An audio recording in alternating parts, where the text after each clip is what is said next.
Telugu audio Bible సంఖ్యాకాండము 25వ అధ్యాయము. అప్పుడు యెహోవా మోషేకు ఇలాగు ఆజ్ఞ ఇచ్చెను. యాజకుడైన అహరోను మనుమడును ఎలియాజరు కుమారుడునైన ఫినెహాసు ఇశ్రాయేలీయులు షిత్తీములో దిగియుండగా ప్రజలు మోయాబు రాండ్రతో వ్యభిచారము చేయసాగిరి. ఆ స్త్రీలు తమ దేవతల బలులకు ప్రజలను పిలువగా వీరు భోజనము చేసి వారి దేవతలకు నమస్కరించిరి. అట్లు ఇశ్రాయేలీయులు బయల్పెయోరుతో కలుసుకొనినందున వారి మీద యెహోవా కోపము రగులుకొనెను. అప్పుడు యెహోవా మోషేతో ఇట్లనెను, నీవు ప్రజల అధిపతులనందరినీ తోడుకొని యెహోవా సన్నిధిని సూర్యునికి ఎదురుగా వారిని ఉరితీయుము. అప్పుడు యెహోవా కోపాగ్ని ఇశ్రాయేలీయుల మీద నుండి తొలగిపోవునని చెప్పెను. కాబట్టి మోషే ఇశ్రాయేలీయుల న్యాయాధిపతులను పిలిపించి, మీలో ప్రతివాడును బయల్పెయోరుతో కలుసుకొని తన వశములోని వారిని చంపవలెనని చెప్పెను. ఇదిగో, మోషే కన్నుల ఎదుటను ప్రత్యక్షపు గుడారం యొక్క ద్వారమునొద్ద ఏడ్చుచుండిన ఇశ్రాయేలీయుల సర్వసమాజము యొక్క కన్నుల ఎదుటను ఇశ్రాయేలీయులలో ఒకడు తన సహోదరుల యొద్దకు ఒక మిద్యాను స్త్రీని తోడుకొని వచ్చెను.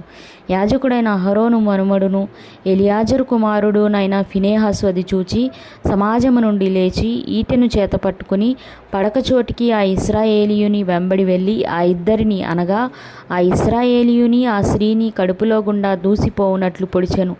అప్పుడు ఇశ్రాయేలీయులలో నుండి తెగులు నిలిచిపోయెను. 24,000 మంది ఆ తెగులు చేత చనిపోయిరి. అప్పుడు యెహోవా మోషేకు ఇలాగు ఆజ్ఞ ఇచ్చెను. యాజకుడైన అహరోను మనుమడును ఎలియాజరు కుమారుడునైన ఫినెహాసు వారి మధ్యను నేను ఓర్వలేని దానిని తాను ఓర్వలేకపోవుట వలన ఇశ్రాయేలీయుల మీద నుండి నా కోపము మళ్లించెను గనుక నేను ఓర్వలేకయుండియు ఇశ్రాయేలీయులను నశింపచేయలేదు. కాబట్టి నీవు అతనితో ఇట్లనుము, అతనితో నేను నా సమాధాన నిబంధనను చేయుచున్నాను. అది నిత్యమైన యాజక నిబంధనగా అతనికిని అతని సంతానమునకును కలిగియుండును. ఏలయనగా అతడు తన దేవుని విషయమందు ఆసక్తి గలవాడై ఇశ్రాయేలీయుల నిమిత్తము ప్రాయశ్చిత్తము చేసెను. చంపబడిన వాని పేరు జిమి. అతడు షిమ్యోనీయులలో తన పితరుల కుటుంబమునకు ప్రధాని అయిన సాలు కుమారుడు. చంపబడిన స్త్రీ పేరు కొజ్బి, ఆమె సూరు కుమార్తె. అతడు మిద్యానీయులలో ఒక గోత్రమునకును తన పితరుల కుటుంబమునకును ప్రధాని అయి ఉండెను. మరియు యెహోవా మోషేకు ఇలాగు సెలవిచ్చెను, మిద్యానీయులు తమ తంత్రముల వలన మీకు బాధకులై ఉన్నారు. వారిని బాధపెట్టి హతము చేయుడి.